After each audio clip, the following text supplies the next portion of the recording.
সবাইকে স্বাগত জানাই আমার চ্যানেল ফেভারিট ফুডে। বাঙালির অতি প্রিয় দুটি খাবার মাছ আর পোস্ত একসাথে মিলে এক অতি লোভনীয় পদের সৃষ্টি করেছে। নাম রুই পোস্ত।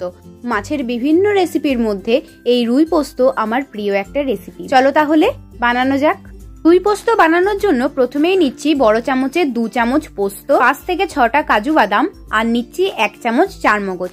তোমরা চারমগজ না দিতেও পারো, সেক্ষেত্রে পোস্তর পরিমাণটা একটু বাড়িয়ে দিও।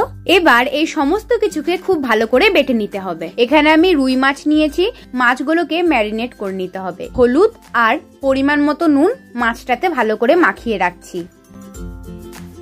প্রতিটা স্টেপ যদি খুব ভালোভাবে ফলো করো তাহলে তোমরাও একদম পারফেক্ট ভাবে এই রেসিপিটি বানিয়ে নিতে পারবে।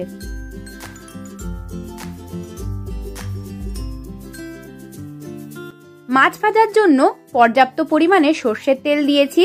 আমি এখানে একসাথে সব মাছ ভাজিনি, দুটো দুটো করে ভেজে নিয়েছি। মাছগুলোকে এখানে মিডিয়াম ফ্লেমে ভেজেছি। এবার উল্টে পাল্টে মাছগুলো ভেজে নেব। ইন্টারনেটে রুই পোস্তর খুব কমই ভিডিও দেখতে পেয়েছি। এর আগে যদি রুই পোস্ত না বানিয়ে থাকো বা না খেয়ে থাকো তাহলে কিন্তু এইভাবে একদিন অবশ্যই বানিয়ে নিও। এখানে আমার সব মাছগুলো ভাজা হয়ে গেছে। এবারে চলো গ্রেভিটা বানিয়ে ফেলি। এবার মাছ ভাজার তেলের মধ্যে দিয়ে দিচ্ছি সামান্য একটু কালো জিরে। তোমাদের যদি তেলটা অনেক বেশি মনে হয় তাহলে তোমরা কমিয়ে নিতে পারো। এরপর দিয়ে দিচ্ছি লম্বা লম্বা করে কাটা পেঁয়াজ। পেঁয়াজটাকে একদম গোল্ডেন ব্রাউন করে ভাজবো না, একটু কাঁচা ভাবটা চলে গেলে দিয়ে দিচ্ছি 2 চামচ মতো আদা রসুন বাটা। এবার আদা রসুন বাটাটাকে ততক্ষণ পর্যন্ত ভালো করে ভেজে যেতে হবে যতক্ষণ না তেলটা বেরিয়ে আসছে। এখন তেলটা বেরিয়ে এসেছে, ঠিক এই সময়ে দিয়ে দিচ্ছি বড় চামচে 2 চামচ টমেটো বাটা। টমেটো বাটাটাকেও ভালো করে ভেজে নিতে হবে। দিয়ে দিচ্ছি ঝালের জন্য 1/2 চামচ পরিমাণ শুকনো লঙ্কা গুঁড়ো।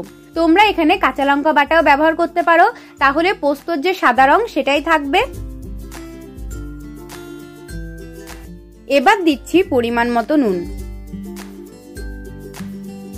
সমস্ত কিছু ভাজার পর এই রকম যখন তেলটা বেরিয়ে এসেছে তখন আমি বেটে রাখা পোস্তটা দিয়ে দিচ্ছি।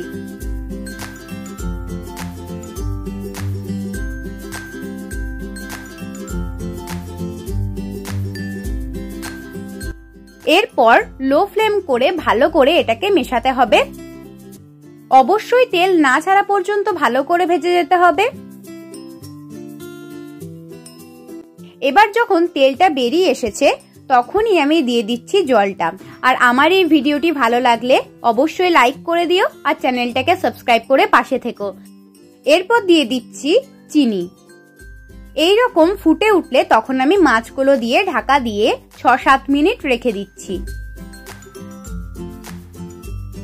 এইরকম একটা ক্রিমি টেক্সচার চলে এলেই আমি ফ্লেমটাকে অফ করে ওপর থেকে দিয়ে দিচ্ছি ধনেপাতা কুচি, চেরা কাঁচা লঙ্কা আর অবশ্যই দিতে হবে একটু সর্ষের তেল। ব্যাস তৈরি আমাদের রুই পোস্ত। দেখা হবে পরের ভিডিওতে, ততক্ষণ অবধি টাটা।